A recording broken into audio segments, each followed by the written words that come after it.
This talk tonight is based upon an article called Drawing the Larger Circle.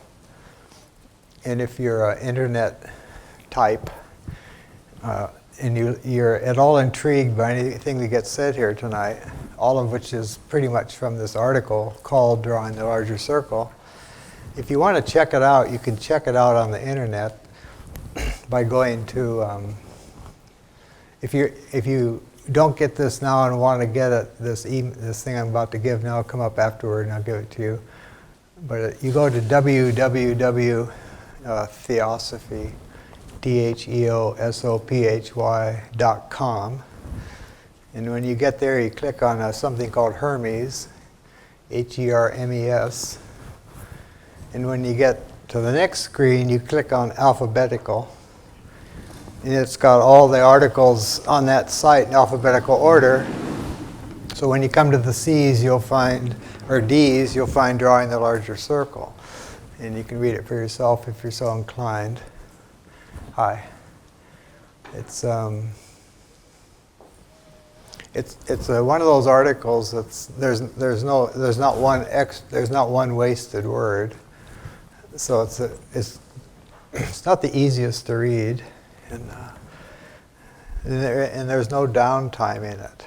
You know, like some articles, they have some fairly substantial points, and then they kind of fill in a little bit, and then there's some more substantial points. Well, this one doesn't. It's all substantial points. So so if I stumble, it's because there are too many substantial points. Now, last week. I know all of you weren't here last week, but it's okay. But last week we talked about a woman named Blavatsky, Helena Petrovna Blavatsky, who some have said was the greatest occultist of modern times. And you could translate that into spiritual knowledge, the greatest spiritual knowledge of modern times. And she had a tremendous impact through her writings, and still having it in all areas of thought. And we mentioned last time that there are a couple of assumptions we have to make here just in order to talk about what is going to be talked about tonight. And you don't have to accept these assumptions yourself personally, but you have to be aware that they're being made in order to listen to the talk from the standpoint of the assumptions being made, as I said, with which you don't have to agree. One assumption being made is that none of us are here for the first or the last time. So we're not, we're scuttling what's called the one life view. It's nonsense. It's brought to you by the church starting in the 3rd century. Prior to the 3rd century, Christians believed in reincarnation. It's on record. It's not a theory. But the church found it inconvenient to have people believing that. So they wiped it out, and they actually declared the idea of previous and future lives. They actually declared that officially, what they call an anathema, capital A. And that means if you believe in that, you will go to hell.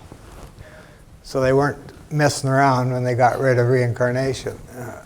You better not get caught believing in that one, or you're going to go where no one wants to go for sure, which doesn't exist, but they made it up for you so that they could keep you afraid, which has worked fairly well for 2,000 years. People are scared to death of their destiny, and which way am I going to go, thinking there are two ways and there actually aren't any. And there's a lot of hype, that's gone on in the last 2,000 years in the West. And anyway, back to Blavatsky. In talking about her last week, we mentioned, so one assumption is reincarnation. Another assumption is, which is harder to swallow, but Blavatsky introduced it in the last century publicly for the first time, that is in the 1800s. She introduced this idea publicly in the West for the first time since the 3rd century. it had been known all through Western history, this thing I'm about to mention, but only in so-called secret societies, of which some of the leading figures in Western history were involved. A lot of names you would recognize who are all involved in secret societies or maintaining this certain vibration down through the centuries, which got snuffed out publicly by the church. And that is the assumption that enlightened beings exist. They exist in human form. They've never not existed. And that all manifestations in history of great teachers have been manifestations from among these beings. They've been called the Brotherhood of Bodhisattvas. They've been called, Blavatsky called them the Mahatmas. Mahatma meaning great soul. One of them was her teacher.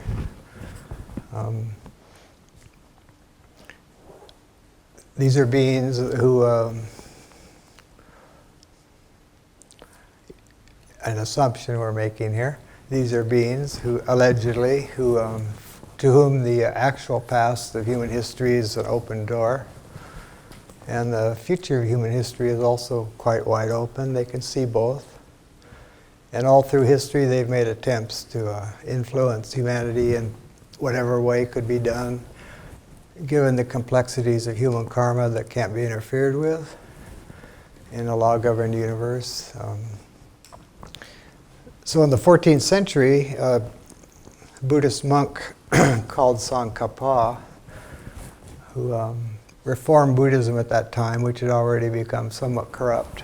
And some claim he was the reincarnation of Buddha. But in the 14th century, he reformed Buddhist thought and practice in Tibet. He also initiated or began the tradition of the Dalai Lamas, of which he said there would be 7 centuries. And what he actually did was this Brotherhood of Bodhisattvas that actually exists. They're not some fluffy thing somewhere else. What he did in the 14th century was ask for a volunteer from among that brotherhood to incarnate immediately after death in the role of the Dalai Lama for 7 centuries. Same guy, 7 centuries, which is what the Tibetans teach about the Dalai Lama. Same guy every time, different body. And so Tsongkhapa got a volunteer who took on that commitment. Yes, I will do that. I will perform that function for 7 centuries. And that's kind of getting a glimpse of what real history is about. It's not about what's in your history books. So anyway, the Dalai Lama is still with us, and his question is, since it's the 7th century, his question is, and it was even talked about in Time magazine, am I or am I not the last Dalai Lama? Because Tsongkhapa said there'll be 7 centuries and this is it. So he's been asked publicly by people who know about this 7th century thing Tsongkhapa started. He's been asked publicly, are you the last Dalai Lama? And he said, in Time magazine, he said, chose to respond by saying, I may be and I may not be.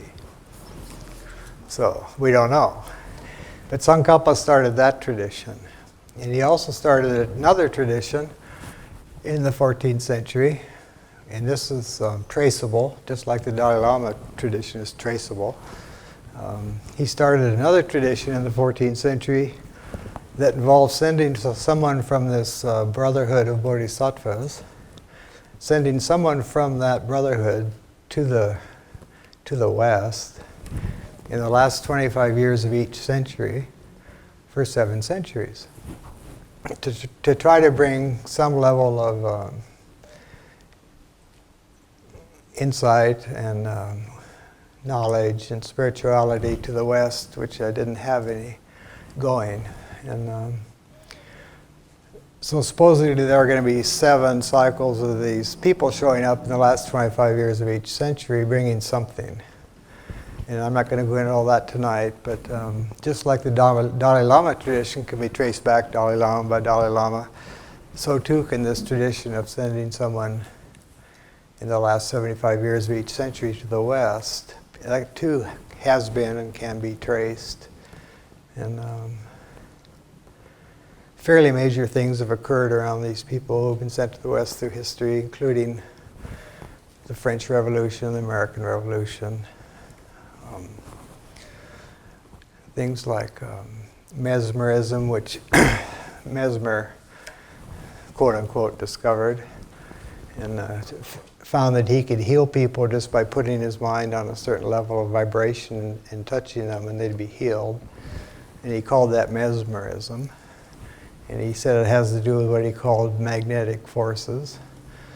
And he said, unfortunately, what I'm teaching people here will be corrupted, and it will turn into what they will call hypnotism, which is what we have now, which he says is gray, if not black magic.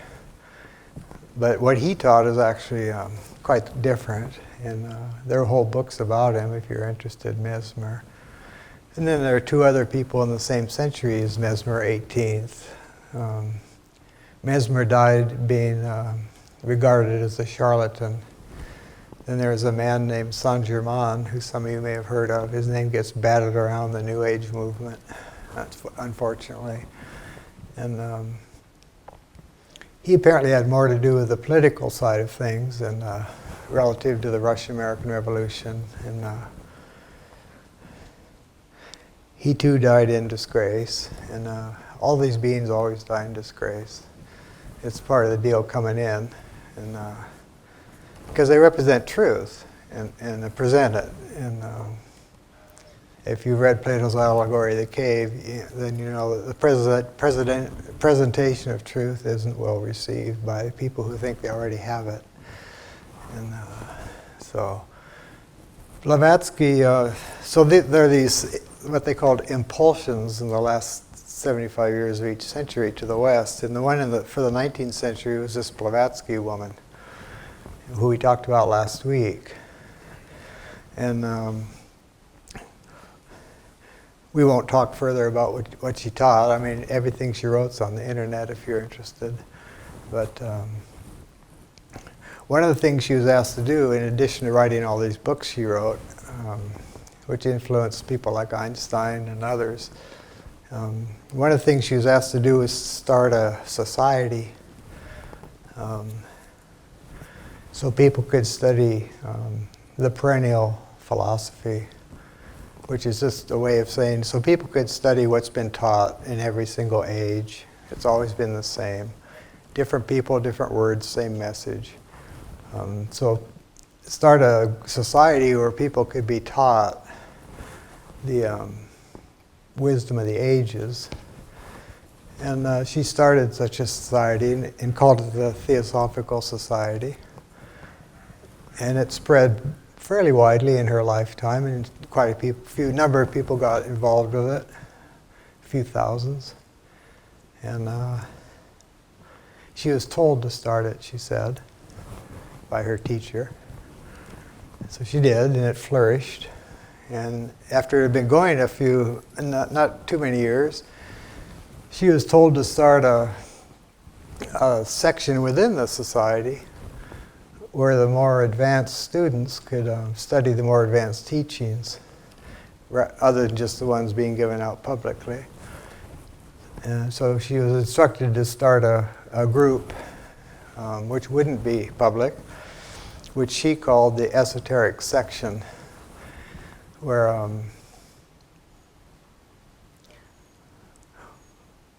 which represented at that time a person's first step in the direction of serving this Brotherhood of Bodhisattvas in anything other than name. So she started this esoteric section where she taught things that weren't made public, although they've all been made public now, against her wishes. And by the end of her life, she called the Theosophical Society, which she'd founded. And the reason she was asked to found that society was so that in the 75 years of the 20th century, the last 25 years of the 20th century, so that whoever showed up then, since there's one in the last 25 years of every century, part of the society's function was so that when whoever this is shows up, they'll have a whole thing going through which they can work, as well as a bunch of people who will be able to help them and do it. And she said that the person for whom she was preparing the way, who'd come in the last 25 years of the 20th century, that person would be much greater than she. And that's all she said. And shortly before her death, she confided to some of her close friends that the Theosophical Society had already failed.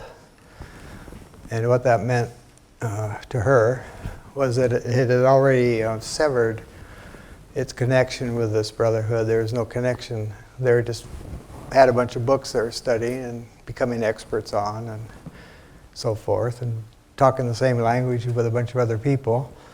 But the society itself was no longer connected, she said, before her death. And she said it failed, it didn't work. And so whoever comes in the next century won't have this to operate through, because it's already failed. And as some of you probably know, the Theosophical Society still goes on. I mean, it has one in Ojai, and Europe, India, England, they're all over the place, but from Blavatsky's standpoint, they've all failed, even though you can find people in them who are extremely well-versed in the relevant philosophies. And they'll even talk about they might mention the Mahatmas, but not usually, and if they do, they usually don't really quite know what to say. And that society had three objects, and the first object of it was the formation of a nucleus of universal brotherhood. And because what's coming has to do with universal brotherhood. And the second object was the study of the hidden forces in nature and in man. And the third object was the promulgation of the teachings from all the different world's traditions, bringing those all back and making them available to people. So that object succeeded. I mean, damn near anything you want from any tradition you want it from is available today, largely because of the work done back 100 years ago and by scholars and translators. And the second object is the one where they went off the track, the study of the hidden forces of nature and man. And she predicted this, of course. People get fascinated by what she called phenomena. And it's a sure way to get sidetracked and lose sight of the first object, which is the formation of a nucleus of universal brotherhood, which didn't happen because people got too involved in pseudo-spiritual escapades on the astral plane and seeing things that they thought were pretty cool to see, or hearing things they thought were pretty cool to hear, and talking to each other about it and writing articles about it. And that whole layer of it turned into what we now call the New Age, which is just the same old stuff going on still, and with no connection to the Brotherhood of Bodhisattvas. So when 1975 came, there were all these theosophical groups, still around on the planet, and they all knew the deal about the last 25 years of every century, and that Blavatsky had said that the one who's going to follow her is much greater. So these groups, still in existence, know the story, so to speak. So they're all sitting around in their theosophical societies waiting for the guy who's coming in the 20th century to show up. And he doesn't. No one shows up. And they don't know what the hell to do. And these poor Theosophists, because no one's showing up saying I'm the guy, for the 20th century. Now, the one that did show up, who was the guy for the 20th century, didn't have anything to do with the Theosophical Society. I went with him once to a meeting at the Theosophical Society in Ojai, where he'd been asked to speak. So then he took me along, and I went to this meeting in Ojai where he'd been asked to speak, and they have the great big lecture hall there. I'd never been there before, but a great big lecture hall there, and it was packed with people standing wherever you could, even standing room only. And they usually get about 30 people at their lectures. And this one was packed, and he talked to them, about the same type of thing Blavatsky used to talk about. Only he talked about the present and the future and the Mahatmas, and made them all very nervous. And it ended, and a few people chatted with him afterward, that kind of stuff. And we start going home, and on the drive home, he looks at me and says, "That's a dead unit, Barrett. It's a dead unit. They got everything except the spirit of it. And it's dead." And Blavatsky said it was dead before she died, and he just confirmed that said, yeah, it's dead. And yeah. Was that during or after Krishnamurti's death? That was during. During. Yeah. The man's name was Iyer, I-Y-E-R, and he was never a public teacher. He taught political theory at UCSB because he was told to, and he was probably the most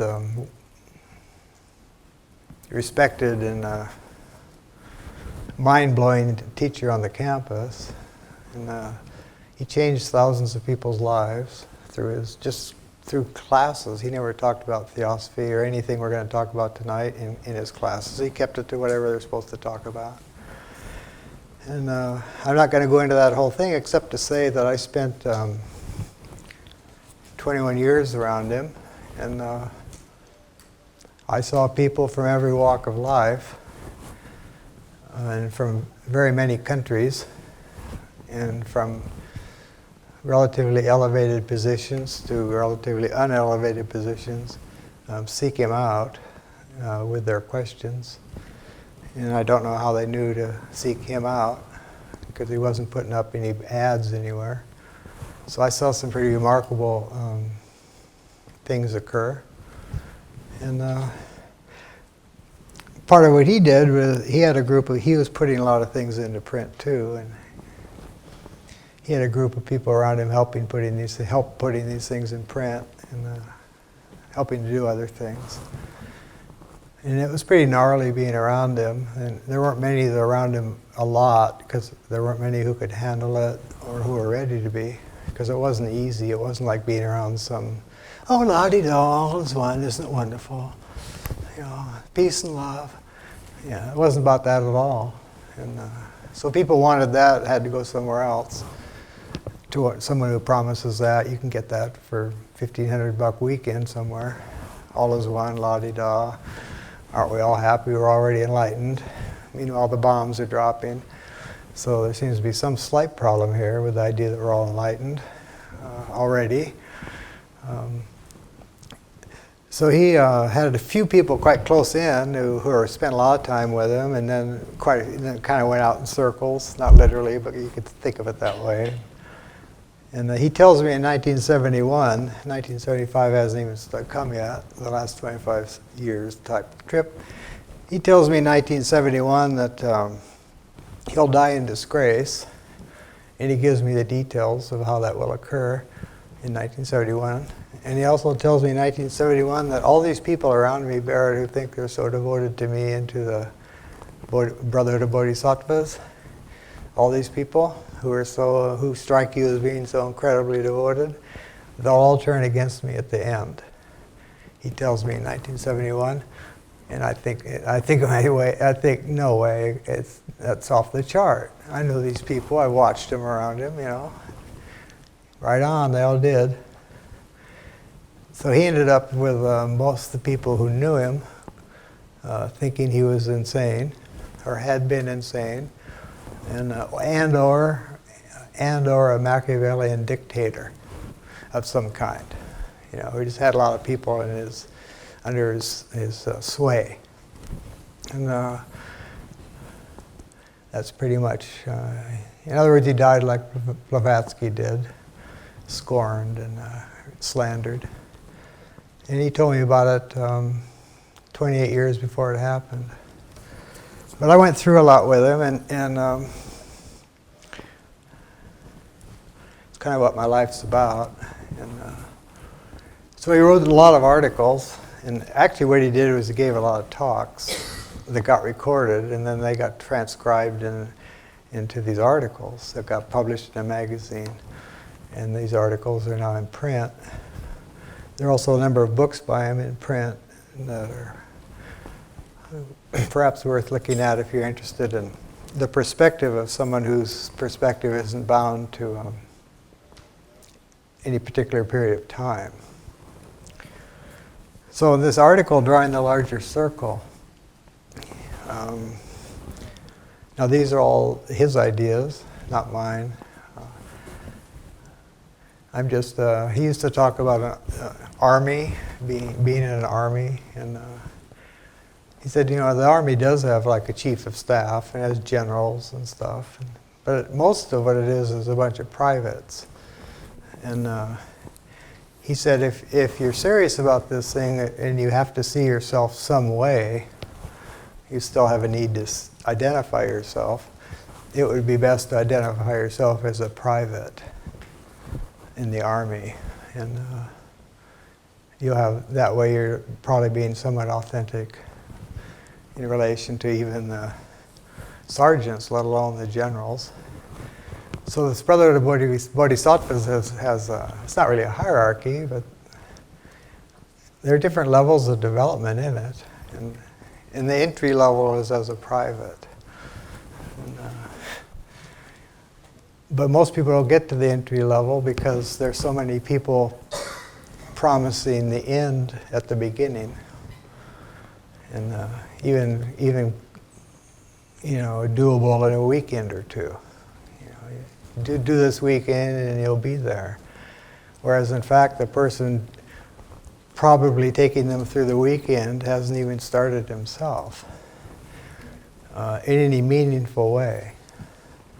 So this man talks about what you might call the real thing, and it hasn't been talked about, you know, for almost 2,000 years in the West. So it's a bit over the top for most of us, which is fine. But maybe for one or two of you, it won't be totally over the top, and you want to think about some of it further, or go read the article or something. So he says in this article that the period we're in right now, humanity, is a period of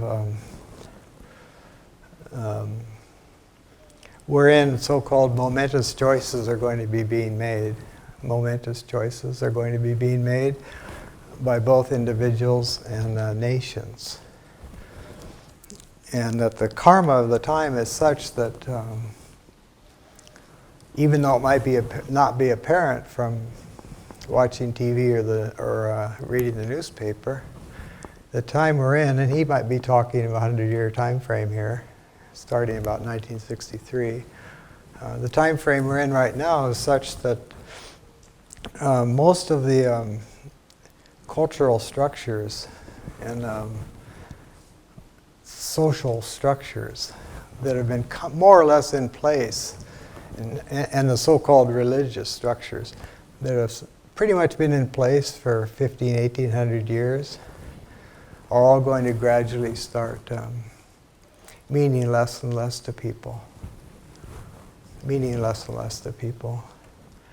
He says that since 1963, because going back to we're not here for the first time or the last time assumption, he says that since 1963, the quality of souls, I guess that's what you could call us when we're what we really are, The quality of souls being born since 1963 has been such, and he says it's continuing to happen, and it will continue to happen at a faster and faster rate, that the quality of souls being born is such that they won't be able to take the current structures seriously, because they'll see right through them. And they'll see the assumptions behind them, and the illusions behind them, and the manipulators and greedy people behind them, and they just won't buy it.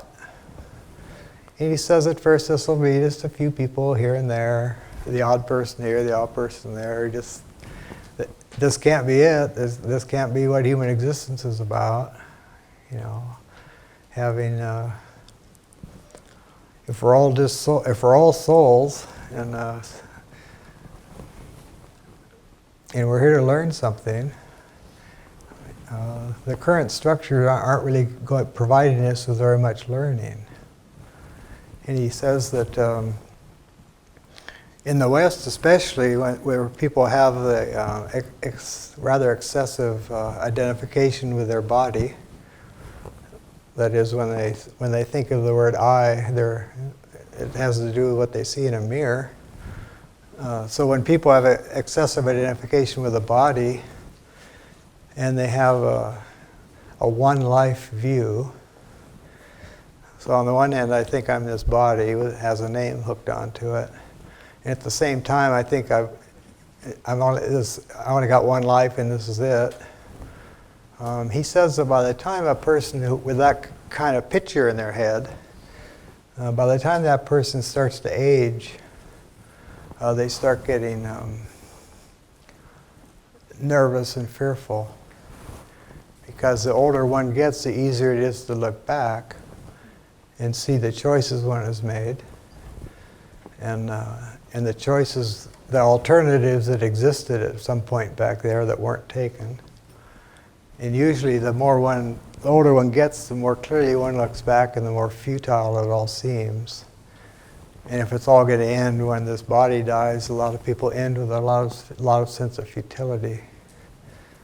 And if you ask any minister or priest or doctor who sees a lot of people die about how it goes, what they'll tell you is it usually goes very unwell. Just as a matter of fact, you know, they die in fear. They die incredibly angry. You know, and it's because of this assumption having been made that, bottom line, they think they're dying, and they're not. But their body sure as hell is. But since they think that's who they are, they think they're dying, so it's scary. You know, so he says that when a person gets old, they can get this kind of nostalgia too for the good old times, you know, back then. And, but it's kind of touching, because even though they can have that nostalgia for the back then, what's ahead of them is death. And he says this exact same thing is true, he says, of civilizations. And he gives several examples of civilizations who, as they begin their decline, which they will because we live in a cyclical universe, as they begin their decline, he says, one of the symptoms is that they start looking back nostalgically on their days of glory and their empire, in quotes. But when the nation has to get its sense of being okay by looking backward, and he gives examples: Greece, Rome, you know, etc. When that phase starts, that means that culture, that civilization, is on its way out. And he says it started in a big time, mid-20th century in mid-Europe. And basically no one takes France or Germany seriously anymore as major nations. And Russia was a pretty big challenge to us there for a while. Some of you probably went to school learning how to hide under your desks in the case of a nuclear attack from them. And so they were like a major player, you know, on the human stage, and now they're nothing. Nothing at all. Just nothing happening anymore. The structure collapsed. And he says that's precisely what's going to happen with our empire, which is barely 200 years old. It's not destined for a real long life. We're already showing signs of decay. And there are more and more bewildered people all the time who really don't wonder what the hell's going on and what they should be doing and who to believe. And the fear is being programmed in, so people are walking around afraid and they don't even know what they're afraid of. But it shows up in freeway driving in places like this. And in the fear levels being maintained by the media rather skillfully. But this article claims that all the things I've just been mentioning are just going to be very short-lived. And he talks in the article about the civilization of the future. He's talking globally, which is not acceptable in some quarters. But he says the civilization of the future, which he says is a long time in the future, but its seeds exist now. Civilizations don't just spring into being out of nowhere, time. So basically the picture he gives is that the structures people in the West are used to, mentally, psychologically, physically, they're all kind of dying. And there's nothing for it. It's just karma. There's no way to, bolster them up, keep them alive. You'll see efforts to do that in the next 10, 20 years. You'll see incredible efforts to keep bolstering the thing from collapsing. But it's going to get trickier and trickier. The Chinese control our economy at the moment. All they have to do is call in a few debts, and we're in a depression. They're not doing it, but that's how tenuous it is. That's all they have to do if they felt like it. And so most of America isn't under control of Americans, and so even the ones that think they're running the show, because there are ones who think they're running the show, and they are kind of running the show. I mean, they own the media, and that's pretty much where people get their data, is from the media, and it's all owned and controlled. And so there are people who think they're in control, but it's illusory, because there's going to be slowly, there's going to be a kind of a tidal wave of ideation that won't have anything to do with what these people have to sell in terms of what human life is supposed to be about. There are already, he says, countless people born who know that human life isn't about anything they're being told it's about. It's not about looking good. It's not about being pretty. It's not about having a bunch of money, cool stuff. It's not about being liked by a bunch of people. It's not about any of that. I mean, all those things are part of it, but that's not what it's about. What it's about is why am I here and what am I supposed to be learning and how can I be of any use to any other human being? That's what it's about, he says. And he says what we do is we have a very narrow scope. Historically, we probably, if we think about it at all, we probably think back 2,000-3,000 years. And if we think of the future, we might try to imagine what the next century is going to be like or something. And he says that he makes a rather strong statement. He claims that during this period we're in right now, which he says a lot of critical choices will be made by individuals and nations. He says during this period right now, the choices people make, informed or otherwise, will determine whether they will be participants in the civilization of the future. That's a rather strong statement. Obviously, it presupposes the assumption we made at the beginning that, this isn't our last time here. But the question he raises in this article is, are we going to be able to make the choices and live in such a way that will actually enable us to participate in the civilization of the future, i.e. be born into it? And that's not a perspective one usually comes across. So then he talks about, how do you move in that direction if you wanted to? He says, well, it's very important to, for example, to try to take a look at, and he says this is all very difficult, he says. Very difficult, especially if you have a busy life. But he says that it's very important to take a look at the assumptions one is making. Take a look at the assumptions one is making. And that's not easy, because we don't know what some of our assumptions are without a little bit of self-study. So take a look at one's assumptions and determine if one wants to continue operating on those assumptions. Where have those assumptions gotten you so far, spiritually speaking?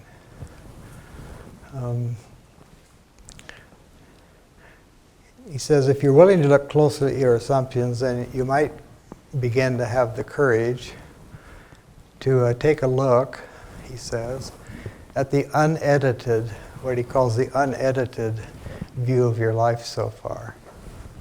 Because he says most people are living lives, have an identity based upon an edited selection from what they've experienced so far, which means they don't know who they are even in terms of this life, because there's certain stuff that's been edited out in order to maintain whatever identity they're trying to maintain.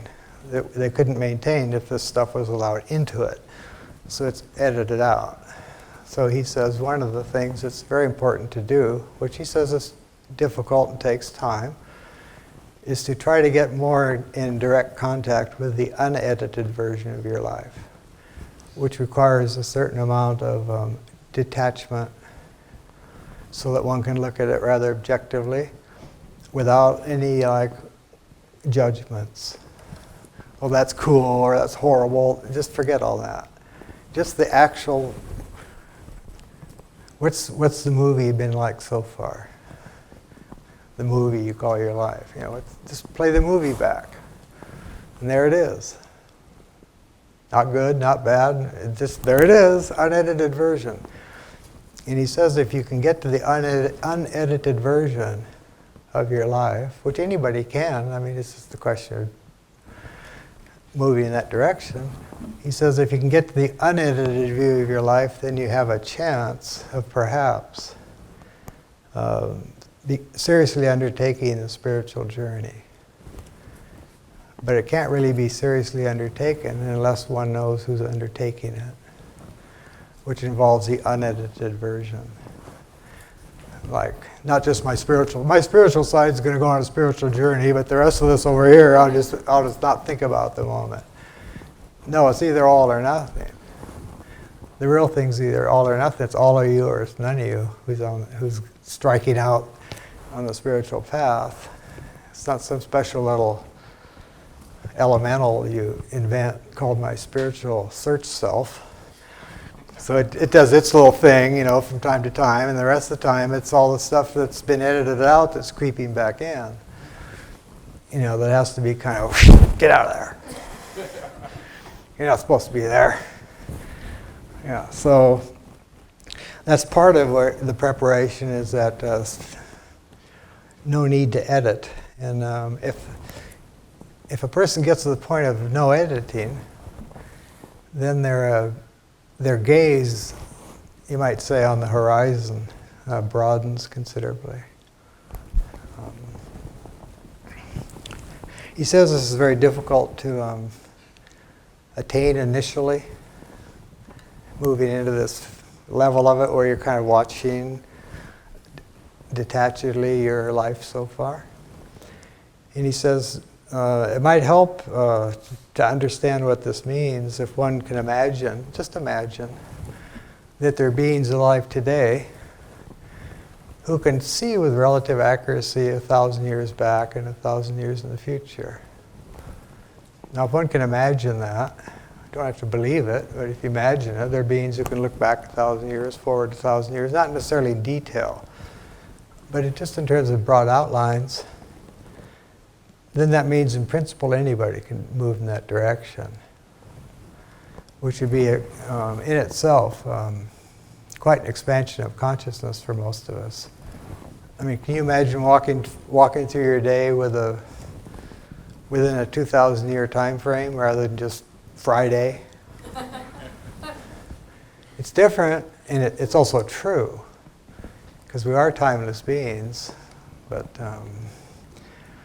our bodies have a location in space and move through it, and that gives rise to the impression that something called time is passing. So we get caught up in time. So it's hard to get these really broad vistas. But he says it's necessary, even though it's difficult at first. I mean, I know a man who was a geologist. He's a physical geologist and totally brilliant, and also able to do anything with his hands, make anything. He's real gifted that way too. He's totally brilliant. But he'd studied geology, and I'd be walking along with him somewhere, and he'd suddenly be talking about some rock, or driving by, and tell me what kind of rock it was, and how many hundreds of millions of years old it was, and how it would be here long after we are. And we're just like little blinks of an eye, our existence compared to that rock. This guy saw the world he lived in was like millions of years back and millions of years ahead, and he just happened to be at a particular point in it. But his horizons were endless. And if a person gets to that point where their horizons are much broader, just how they actually conceive of what they're moving through. In a certain sense, the pressure's off. The pressure's off. So he says this is difficult, and then he talks about a guy named T.H. Huxley, who is I don't know if he's a father or grandfather of Aldous Huxley, but it was the same family. T.H. Huxley was a 19th century scientist, and he's an absolute diehard, what they call materialist. Without going into that whole trip, bottom line, everything's made of matter, there ain't nothing but matter. And that tells the whole story. Screw all this spiritual stuff. It's just everything's just matter. So this guy Huxley, who was one of the leading minds of his age in science at that time, claiming everything's matter, including our consciousnesses, he actually did say that given all the worlds around us, says this materialist Huxley. He said, given all the worlds around us, it's not really hard to imagine beings as far advanced in intelligence from us as we are from the black beetle. And it's not difficult, says Huxley, to imagine that there are beings whose control over the forces of nature is as much greater than ours is as ours is over an ant. So here's this materialist, and he's actually talking about Mahatmas without using the word. Because such beings do exist. And this article, drawing the larger circle, toward the end of it, he says, no, this Blavatsky was told that it was time in her time, in the 19th century, actually mentioned that these Mahatmas exist, and that they basically are behind human history. And so she did that. She mentioned that they existed in the last century, and at her death, she not only said that the society she started was a failure, but she said, I wish I'd never have mentioned the Mahatmas because people weren't ready. Because the ones who did halfway believe it in her time, one of these Mahatmas who they didn't really believe existed, but they were willing to, okay, you're talking about them. So if they really exist and they really have all this power you have, why don't you have them do something like, one guy who was in India said, oh, if this is real, then I want a copy of the London Times from tomorrow morning in my hands here in India at the same time it appears in London. And if you can do that, then I'll believe you guys exist. And his request was politely declined. And one of them said, relative to that kind of request, of which there are many, that's one way of one way of making sure you don't make any forward motion by making requests like that. And so one of them said in response to such requests, if our philosophy is wrong, a miracle will not set it right. If our philosophy is wrong, a miracle will not set it right. So you're not going to get any miracles. I mean, Blavatsky performed a few, and just for a particular purpose, but it's not really where it's at. And according to this tradition, Jesus himself was sorry that he'd performed miracles because people got misled. Instead of going for the teachings, they got onto the miracles. Whereas the teachings were what it was about. Love thy neighbor, that kind of thing. No, I'm too busy looking for a miracle right now. I'll love my neighbor tomorrow. Right now I'm looking for a little tidbit, something I can experience. So anyway, he says, this man, he says, the wider our perspective becomes, which it can become wider if we can imagine people like Huxley talks about existing, with that kind of range. We could expand our range of awareness, just in terms of future, present, high, low, and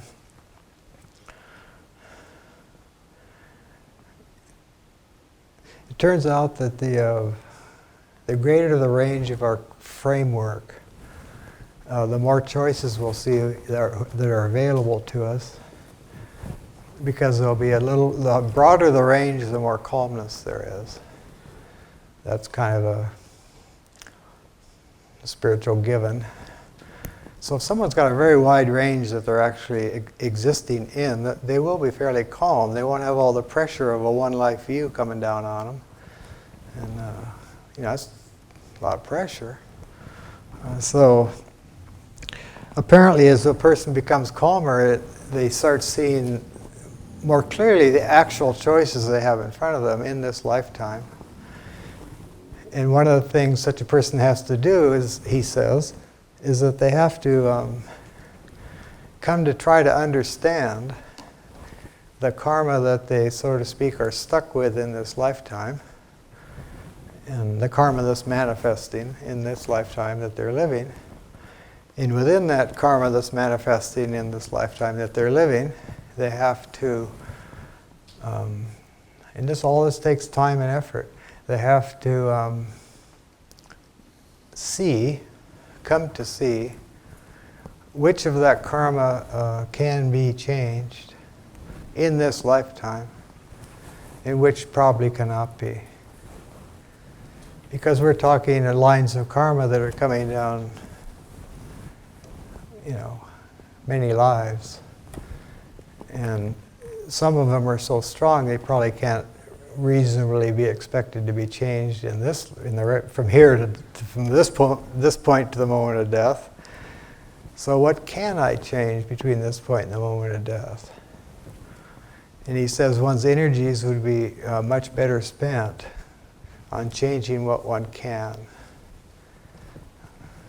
which means you have to do a little sorting and figuring. One can try to change the things that seem to be unchangeable and may or may not succeed, but that will leave a lot of other things that could have been changed unchanged because one is busy over here trying to change something that's unchangeable. So it's important to kind of sort these things out, he says. And he also says that it's a mathematically governed universe, and that every action has its appropriate consequence, and as does every thought. So he points out that we're actually generating more causes through our thinking than we are through our so-called physical actions.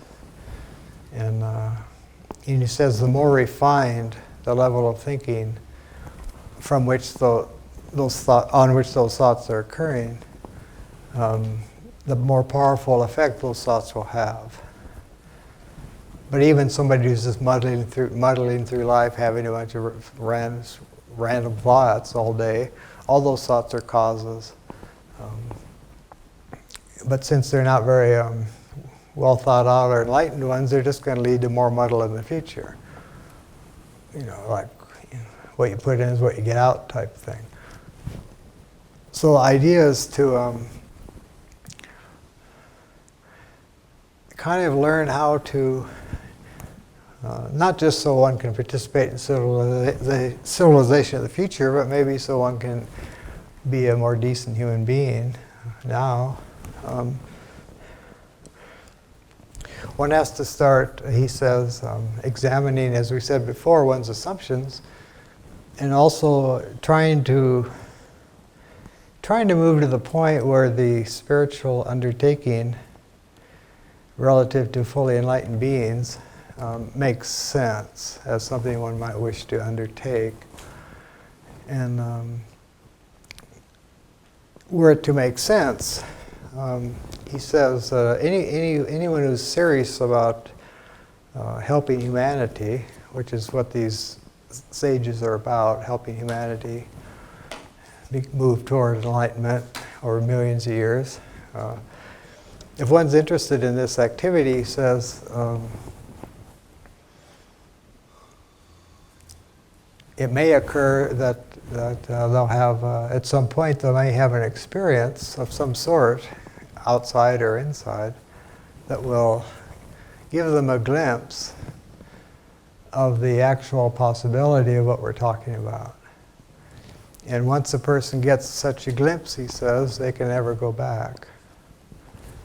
Once you glimpse the possibilities of wisdom and compassion, there's no going back. There are people who try to go back, sad cases, who try to go back, but they can never really go back because it stays with them as a memory, if nothing else. And he's mainly interested in people who want to go forward. And so if a person gets the glimpse,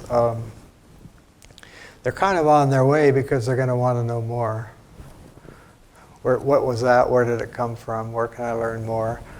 And he says in this article that these beings, I don't know what this means probably any more than you do, but he says these beings will notice any human being who's making a sincere effort in this direction. They will be noticed. Their light will be noticed wherever they are on the planet. And it won't be because they're in some organization. Institutions don't get noticed, individuals get noticed, souls get noticed. And so if you're a really sincere aspirant, he says, you will be noticed and you will be helped. In what form the help takes, who knows? Might be someone you run into who says just what you needed to hear. Might be a dream. Could be any damn thing. It probably won't be an enlightened being appearing in front of you to help you.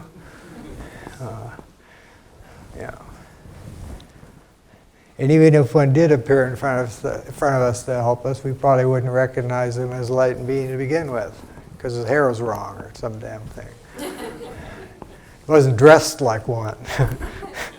We all know what they look like. Yeah. So that's an optimistic note, that if somebody actually undertakes that kind of quest, that they will be noticed and helped. And But he says the person would have to, in order to actually maybe at some level make contact with such beings and become more directly involved with serving them, one would have to have had such contact in previous lives, perhaps, which is getting reconnected in this one, or develop oneself to the point, he says, where there is an understanding of what he calls Shunyata, which is usually translated as the voidness of all, or the voidness of the seeming full. A person has to, at some level, have mastered that, and Karuna, which is universal compassion. So if a person starts to be able to see, not just think about or quote know, because none of that stuff's even relevant, but if a person can start seeing the emptiness of things, which is not a downer, it's not empty in a negative sense. It's what Buddha called impermanence. It's what quantum physics calls impermanence. Nothing's permanent. All the identities we give to things, we're giving to things that aren't permanent. That's Shunyata, the realization that it's empty. Empty of what? It's empty of any inherent identity. Nothing has any inherent identity, taught Buddha. That means there's no selves. That means doggy doesn't have some kind of inherent identity. Puff and Spot and all those people, empty. But the flip side of the coin of realization of emptiness, which if you read Tibetan Buddhism, they say it takes decades to even have a feeling for that existentially. And we're not talking about like a flash where I realize it's all empty or there's no inherent identity. We're talking about 24/7. Yeah, being aware of that as I go through my day. But the flip side, universal compassion, being aware of that as I go through my day. And he says if a person can kind of make some headway in these two areas, which he says isn't easy, they may get to the point where where it makes sense to them to offer themselves to tell these teachers that they'd like to be of help if they can. And one doesn't have to meet one to do that. You can do it in your head. So there's a little bit I want to read to you.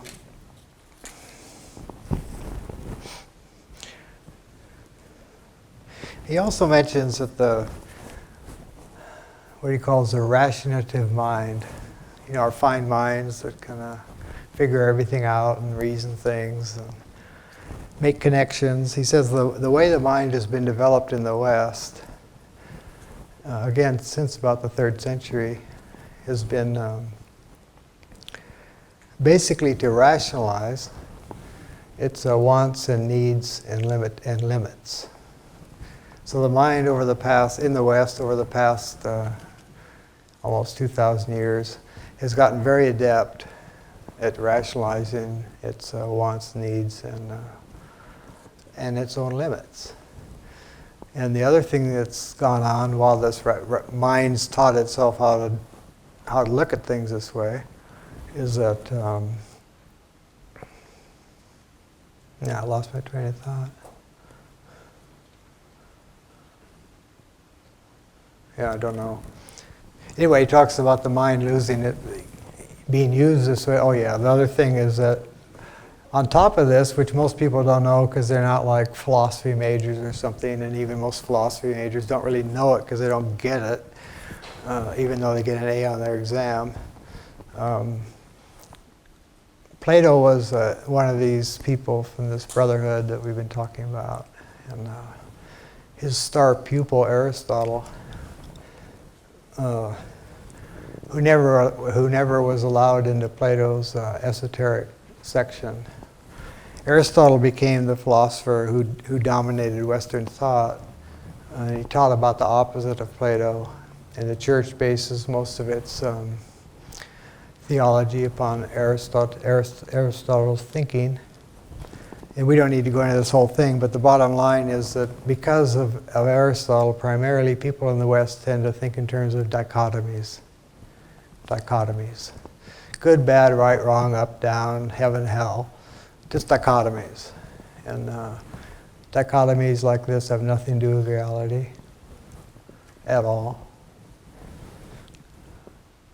It's all moving all the time. There aren't some fixed locations that can be labeled as some particular extreme, which has its opposite sitting over there.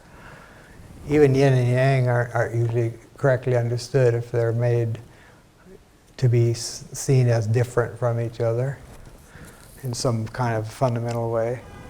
So he says, due to this dichotomous thinking and the incredible facility that the lower mind has developed to rationalize just about anything, including its own greed, he says we now live on a planet where most people are under the impression that there's not enough food or space to go around. Because there's this very limited view of what the trip is, and extremely limited view of what the future can be based upon kind of a linear projection from the present.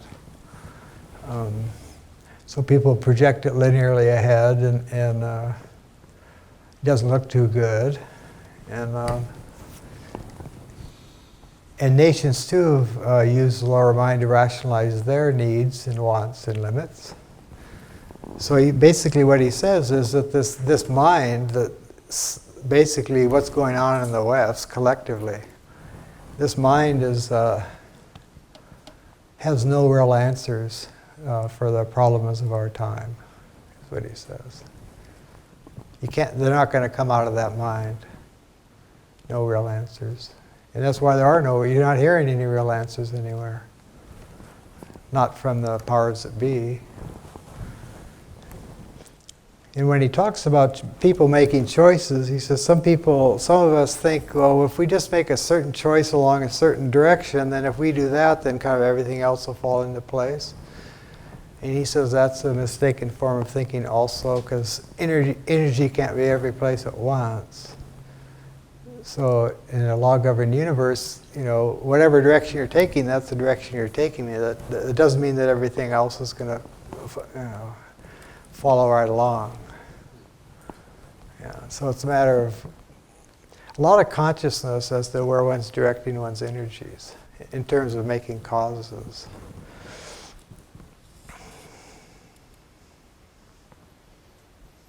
And he also says that a person may have a moment of choice where in their life, where they, at a certain point in their life, they may realize this is a really critical moment for me, this choice, and I better take it take a good look at it before I make a choice.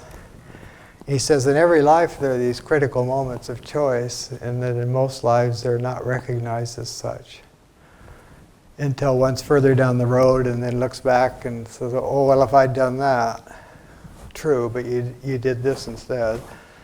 So he says there's a lot of need to, again, that stepping back a little and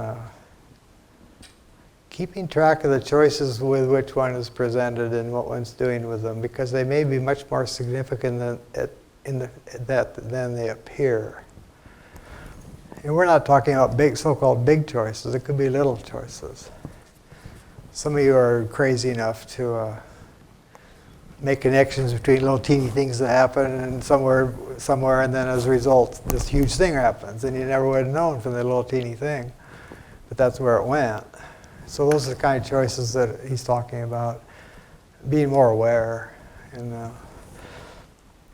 he says it's easier to make wise choices if one has a broader perspective. But one would have to try that out to see if that's true.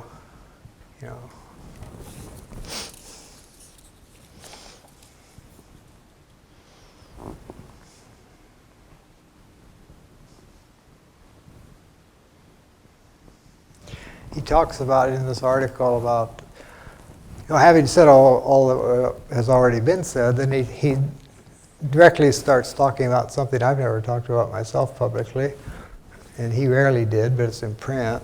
Blavatsky did. But he talks about, again, back to these teachers, capital T, and the basic premise is that whoever these people are, these beings are, as I said earlier, the premise, which you don't have to buy in the least, but the premise is that all of the great teachers of mankind have come from this same brotherhood, and that furthermore they've all taught the same thing, which can be easily verified just by reading the different world scriptures. The basic message is the same in all of them.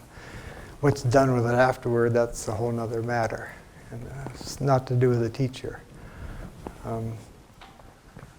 So having said that, there are various people in history that have been identified as coming from this brotherhood, not just the famous spiritual teachers, none of which started a religion, but all of which had a religion form after they were here. But not only them, but various scientists in the past, various philosophers, Plato, Pythagoras, both of whom were involved with the mysteries, and so-called. So he says, having said all this, then he starts talking directly about, well,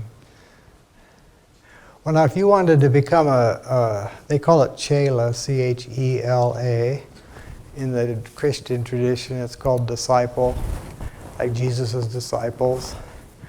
So it says, well, if you're interested in becoming and what's the object of this brotherhood according to this figure we're talking? What's the object of all this? And the object of it all is universal brotherhood of humanity. That's the object of this period of history, into which we're just entering. None of this will happen in our lifetime. So we're talking, either this is nonsense or it isn't, but he's talking about roughly the next 2,500 years here. And he says the keynote of it, of the whole period, will be universal brotherhood, working for universal brotherhood. And we've already noted that the claims have made that there are more and more souls being born to whom that will make sense, or for whom nothing less than that will make sense. I mean, there are already children being born who are asking why there are these other children over there with no food. And they're just little kids, and no one's turned them on to this. They've just noticed it. And it doesn't add up to them. And that's exactly what he says is going to happen more and more. It's just not going to add up to more and more people. Why are all those people over there starving? Well, it's because of greed, that's why. And improper distribution of resources. Whereas the people who want us to think in limited terms want us to think it has to do with scarcity. But it's been shown by a group of international thinkers called the Club of Rome, which is, of course, one of the things that the conspiracy theorists like to attack, the Club of Rome. But it was shown by the Club of Rome in a very exhaustive report that there's more than enough resources on the planet to take care of quite a bit more population than we currently have. So resources isn't the problem. The problem is distribution. And unfortunately, we're the main bad guys. And so if you're wondering why so many countries hate us, that's part of the reason. Because their children are starving, and we're throwing stuff away. And we're even taking money away from what little we were doing for their starving children because we have more weapons to build. This is ongoing. It's current information. Yeah. The author, do you think that the author's goal, like you said, was getting to a future brotherhood of everybody, right? Now, do you think this is getting back to where it originally started, or this is the goal? Did it all Both. go apart, and now it's supposed to come back? Or was it just heading in this direction? Are we heading back to where it started? Good question. Good question. Well, they talk about these traditions talk about golden ages, which are usually considered to be mythological. But in the event that they weren't mythological, like the age of Rama, for example, which was supposedly a golden age where you did have universal brotherhood, and where Believe in the angel concept, we're all fallen angels. Well, then we have to get back to where we were, right? we don't have to, but it wouldn't be a bad idea. Yeah. It's just a progression from this to a bigger thing. It's not a progression from this to a bigger thing because Not going back to where we started. no, not really. That's too. I don't know. Yeah, that's too almost too glib a point of view. We're not going anywhere automatically, and none of us individually are going anywhere automatically. We're just going to go exactly where our choices take us, and exactly where our thoughts take us. And there's no automatic progression. There's automatic change. Everything changes. Progression, quote unquote, is effort. I mean, everyone in this room knows that. If you ever learned how to do something, anything, learned how to do anything, it took effort, and it was a matter of progressing. And the more you practice, the better you got. And life's no different. You know, people think the spiritual life's different from learning how to play a piano or something. Insane, ridiculous. Helps to have a teacher, you know. Maybe you can learn the piano on your own. There are those who can, but it wouldn't hurt to have a teacher who already knows a little about it, more than you do anyway. And then it keeps going. So he starts talking about teachers, and real ones, capital T ones. And he says one of the defining characteristic of these this brotherhood of bodhisattvas is that even though their essence is radiating compassion, but it's combined with a discerning wisdom.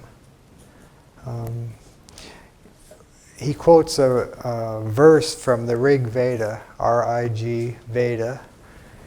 It's the oldest scripture on the planet Earth that we know about, the Rig Veda.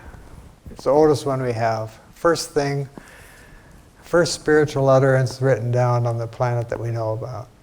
And it's very short, but in the Rig Veda, it's talking about why is there a universe at all? The question comes up in the Rig Veda. Why is there a universe at all? And it says in the Rig Veda that perhaps the highest beings know why there is a universe, and perhaps they don't. And that's the first statement on the subject in human history.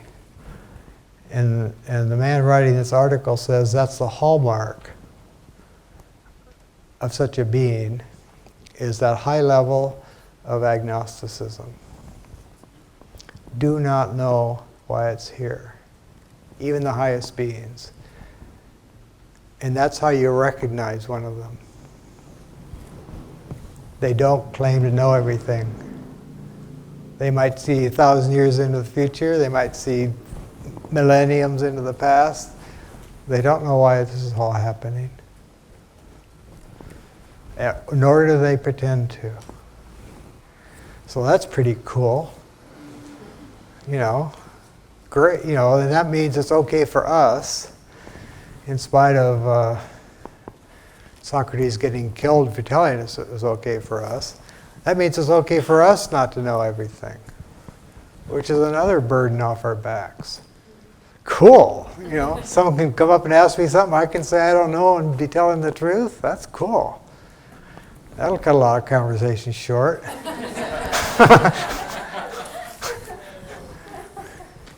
So he says, given that these teachers themselves are agnostic about the ultimate origins of all this, if one's seeking to become one of their pupils, then one would perhaps be well advised to take a look at what one thinks one knows already and see if one really does know it. And if you don't really know what you think you do, once you examine what you think you do, and you're like, well, I don't really know this, well then that's cool. Now you're okay, you don't really know it. Just turns out to be an opinion you have. Nothing wrong with that, but at least you know you don't know, which is, according to Socrates, the starting point. The starting point. Socrates says the beginning of wisdom is knowing that one doesn't know. And that's a hard one to come to, that state of awareness. The problem with it is, if I know I don't know, then I know you don't know either. So, and it says right in here, he's talking about these people training to be chelas under these teachers. And he says these chelas are, maybe I can find the actual statement, probably not. No, I can't find it. But he says somewhere that the students of the true teachers, whether they've met one or just said in their mind that they want to be a student of one or whatever, the students of these true teachers, he said, have little time for what people call small talk. And he says this isn't because they don't like people, it's because they like them too much. They like them too much for small talk. So we're either talking about something real or we're just saying, hi, how are you today? And that's good enough. There was one man in the last century also connected with these teachers as a pupil who said for the true mystic, he said, has little to offer most people beyond a kind word and a smile. Because most people aren't interested in knowing. Not if it requires them to do something. I mean, I wouldn't mind if you could just open the top of my head and pour it all in there. I'll go for that. I may even pay for it. But don't make me undertake some discipline that starts now and doesn't stop.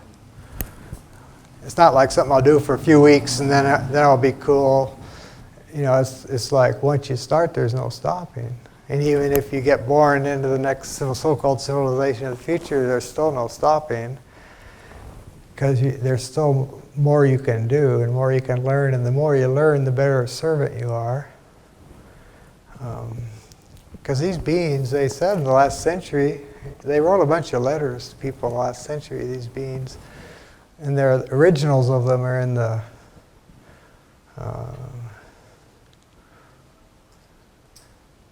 can't remember, a very famous museum in London has all the originals of these letters, some of which appeared out of thin air. And but in the last century, they mentioned, that one's gone too. It might come back. So he talks about the keynote of the future is this brotherhood of humanity, and he says that what's needed here, he says, the emergence of truly courageous, self-selected pioneers who seek the good of the whole and are willing to train as fortune's favored soldiers. Fortune's favored soldiers, which is a quotation from Krishna in the Bhagavad Gita. Willing to train as fortune's favored soldiers in the ancient army of the voice. And army of the voice is capitalized. So sometimes it's looked at as an army, and that's where you get this thing of privates and the head of the army, and different levels of it. Because we have this. Everything's been corrupted, even spiritual language in this culture. So we have this idea of enlightenment, and that it's something that happens, and now everything's cool or whatever. And whereas in fact, they're just innumerable degrees of attainment and awareness. In that even teachers with a capital T, these people in this Brotherhood of Bodhisattvas, they themselves have teachers. So it goes on. There is no end point in the thing called consciousness. But they said in the last century that workers are needed.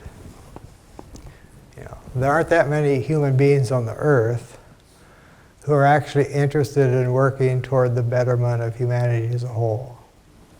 even if just in their minds. So the workers are needed. But the only way I can become one is to not be caught up in all the illusions of my culture and all of its conceptions of success and failure and what life's supposed to be about and all that. So I want to read to you something that's kind of potent. I could never summarize it, so I'm going to read it if you don't mind. He's talking about, if you get to the point where you want to like get real, okay, I'm going to do the spiritual thing now. I'm tired of whatever I've been doing up to this point. So here's a powerful paragraph. Spiritual life involves taking a risk far greater than any other. One is risking the collapse of one's personal identity, not merely worldly conceptions of success and failure, but also the rooted identification with name and form and physical existence, with likes and dislikes, delusions and fears. To take that risk and plunge into the void requires real courage. This cannot come without a preliminary purificatory process of asking why one is afraid. One has to look at one's attachments and see them without illusion as far as possible. One has to grasp why yesterday's attachments, which seem to be all absorbing, are utterly meaningless today. An unfortunate soul gets trapped in the cycle of involvement for a lifetime, experiencing one disillusionment after another. A wiser soul soon sees to the core of the delusive process of externalizing the self.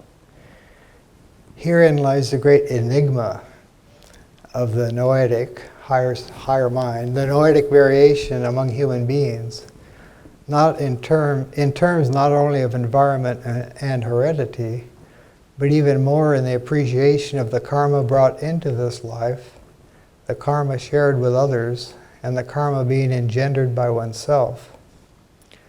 To become capable of moral and spiritual courage, to see everything from the standpoint of the Ishvara within, the God within, means in practice that one is willing to work patiently, like a private in the army, without any access to the well-guarded plans of the chief of staff. What matters is doing the best one can and knows how.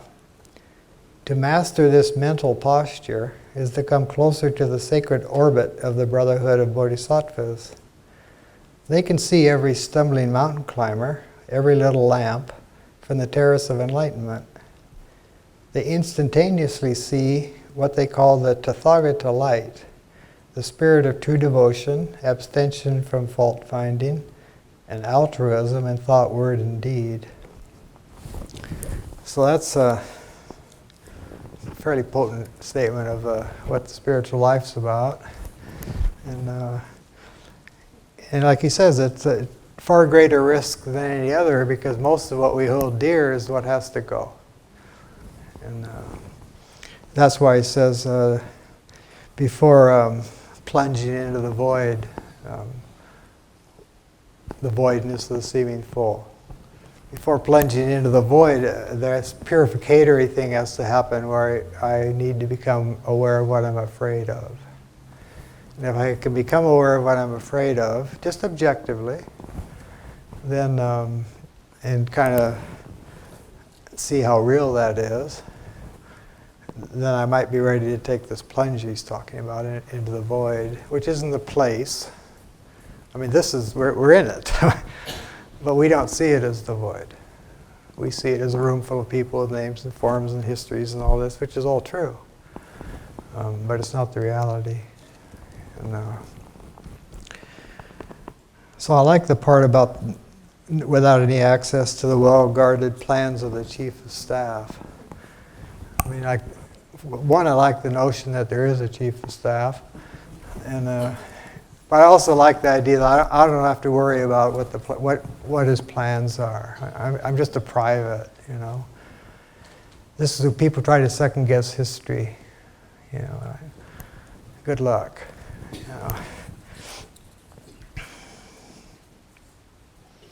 He talks too in this article about how he says, there are a number of things in this article where he says, that start with the phrase, "it's too late for." And one of the things he says it's too late for is letting mental pygmies judge spiritual giants. He said that time's over, for humanity. A lot of it was done in the last century. These people judging these beings, drawing their conclusions about what an enlightened being is. And he says in this article that he says that in reality, for a person to understand, say, a Mahatma, the minimum qualification would be to spend an entire life serving one of them. And then maybe you'd be able to understand a little of what one is. But, we have moral pygmies who want to make pronouncements about Jesus, Buddha, Krishna, whoever.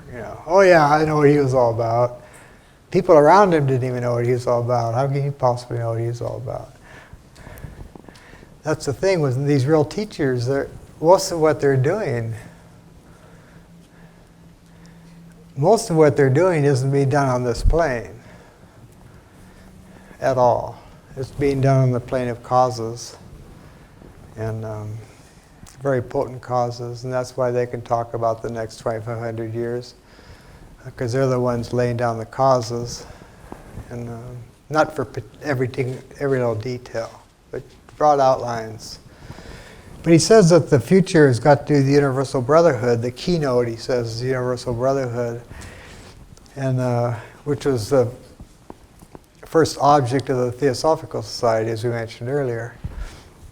And he says, well, the future, that's still the keynote. And he gives a quotation here from one of these teachers who wrote, I mentioned they wrote a number of letters in the last century to people, all of which are preserved, and none of which were ever supposed to be published. They've all been published against their wishes. And, but one of them wrote one letter. There's one of them that only wrote one letter. And he was supposedly the one that was in charge of all the rest of them. And one way of thinking of that one would be like teacher of teachers. So teachers of teachers of teachers of teachers. But there's only one guy who doesn't have a teacher. And he wrote one letter in last century.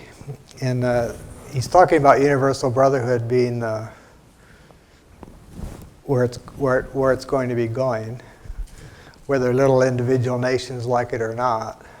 And it says, he calmly declared, speaking of universal brotherhood, he who does not feel competent to grasp the noble idea sufficiently to work for it need not undertake a task too heavy for him. So that's how he put it. If you don't like the idea of universal brotherhood, you can't grasp it, you don't have to undertake it. It's too heavy a task. You don't have to undertake it. And so right after that, the article says that there's no need to chastise people who aren't ready for the larger task. Some are ready, some aren't. Apparently more and more as time goes by will be. Blavatsky actually claims that in a slightly different connection, but it's all kind of the same deal. She said in the last century, in one of her writings, that already, she said, their children being born displaying very unusual faculties, like they're clairvoyant or they're clairaudient or they have visions, and they're being born. And she said more and more of these are being born. And she says, at first they will be regarded as oddities, freaks of some kind. They won't be integrated in, you won't know how to integrate them into it. But she says as the centuries pass, these people who are regarded as freaks of nature or something, or whatever, as the centuries pass, these people will find themselves in the majority, and people like us who think like we do will be in the minority. In other words, the future is not a linear projection from the present. It's got a lot to do with who's being born, what classes of souls are coming in. And this article makes it looking pretty good. But between now and when you and I die, it may just be looking like it's all going to hell, which has been predicted, because it may be. But as the same man said, he said it's all going to, as we said earlier in the talk, these older structures are having trouble holding themselves together. And he says as you go through this cycle of what he called psychological terror, as you go through this cycle, he said, don't get caught up in the death throes of a dying culture, which is pretty good advice. It's easy to get caught up in it, especially if you watch a lot of TV news, because it just looks terrible, so don't get caught up in that. It's something that just has to happen. It's incredible karma playing out. Just keep doing your own little thing if you can. Okay. Then lastly,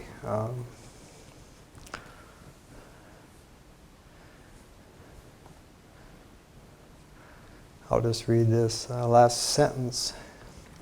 Again, he's talking a long time in the future. The religion of humanity is the religion of the future. So, what's the religion of the future? The religion of humanity. And what does it do? It fuses the philosophy of perfectibility. So it fuses the philosophy of perfectibility. So the philosophical part of the religion of the future will have to do with human perfectibility. Philosophy of perfectibility. Or if you like, everyone can move. No one can not make progress if they want to toward the spiritual. Philosophy of perfectibility, the science of spirituality. Science of spirituality. Even some of the greatest scientists of our time have said that the only place left for them to go is to the study of consciousness and the spiritual laws that must underlie the laws they've uncovered in science. So that would have to do with the science of spirituality. It's a science, which is why you don't learn it in churches, because they're not teaching science there. It's a science of spirituality. It's got to do with causes, effects, forces, connections, and the ethics of growth. So I'll just read it. The religion of humanity is the religion of the future, fusing the philosophy of perfectibility, the science of spirituality, the ethics of growth in global responsibility. Global responsibility.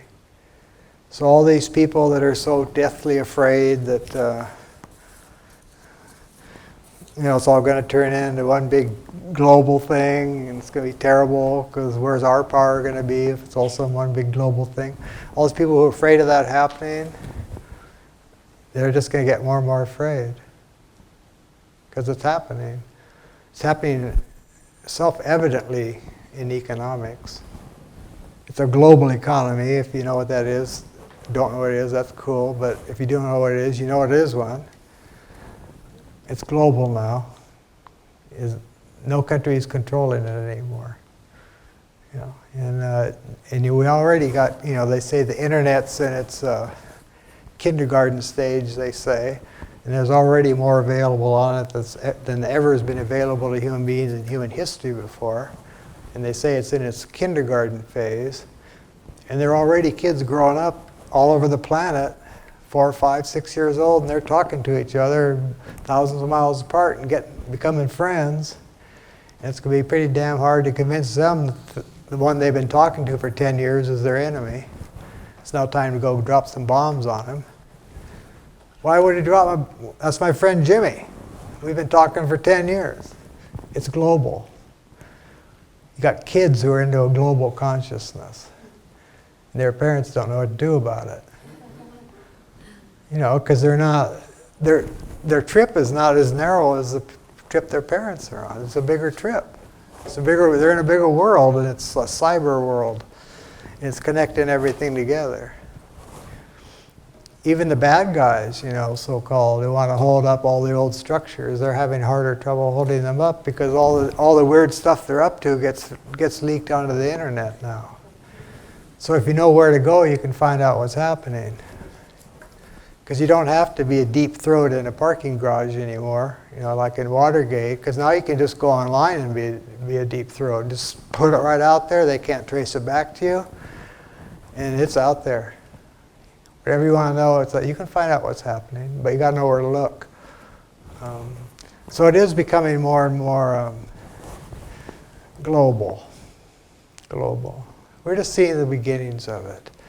And I guess what this has to do with drawing the larger circle is that the broader one's perspective, the broader the circle is in which one lives consciously. Like there are people who live, who see themselves as one human being among 6 billion currently on the planet. And they don't see themselves as any more or any less. And it's 1 of 6 billion. That's called a global outlook. That's drawing the bigger circle. If you draw the circle to go beyond whatever you think the United States is, and you draw it big enough so you find out that 2/3 of the world's population didn't have enough to eat today, well, you've drawn the larger circle, and now you see there's some problems. Because not enough people have drawn that big a circle. So drawing the larger circles is having a more and more all-encompassing view. Again, as one goes through one's day. And just drawing it larger, you got a couple people aren't talking to each other. Draw a larger circle that takes them in. There's a poem written by an American poet that the man who wrote this article had on his office door at UCSB and typed on a little card in the poem. It was just a part of a poem, but it said, "Heretic, rebel, a thing to flout, he said. But love and I had the wit to win. We drew a larger circle and took him in." So that's the deal. Just keep drawing larger circles. Expand. And pretty soon your circle might include everybody. And since we don't know what's at the ultimate heart of it all, or since the highest beings may not know what's at the ultimate heart of it all, but they nonetheless revere it, he says in human relationships in the future, what will be the most important factor will be revering the hidden divine nature of every human being you meet. Which means one would have to be doing that internally already. Otherwise, people we meet, we're not going to be revering their hidden divine nature. We're going to be checking out what they're wearing today, or whether they're being nice to us or not today. So it's hard to I've met a person or two who's kind of on that level most of the time, and that is what they're interacting with everyone they meet. They're interacting with their hidden divine nature. But you can't do that unless you're interacting with your own, so to speak. One of you in here had a father who was in that state of consciousness all the time. He just interacted with people's divine natures. Some of them got it, and some of them didn't. But that's where he was coming from all the time. Because that's just how it is for him, and it's how it is for these guys too. And our whole thing is, are we willing to help those guys in whatever little ways we can? It might just be giving a talk 2 Fridays a month in a place called Ventura, California, which I hadn't even heard of at one time in my life. I didn't know such a place existed. I end up here, and it turns out this is where my family's from. What a weird thing. Not my family of birth, but goes backward in time. So anyway, that's the drawing the larger circle as far as I can have to say about it. If you're interested, though, in this perspective, this kind of very large picture that with fairly specific remarks about the future, and much more specific remarks than I've made about studying under these teachers, read the article online. It's not hard to read. It's not. You don't have to be a highly educated person to read it. It's readable. Very few Sanskrit words or anything. It's called Drawing the Larger Circle. Yeah. So are there any questions, any comments? It's gotten kind of late. Well, okay. Thank you very much for coming.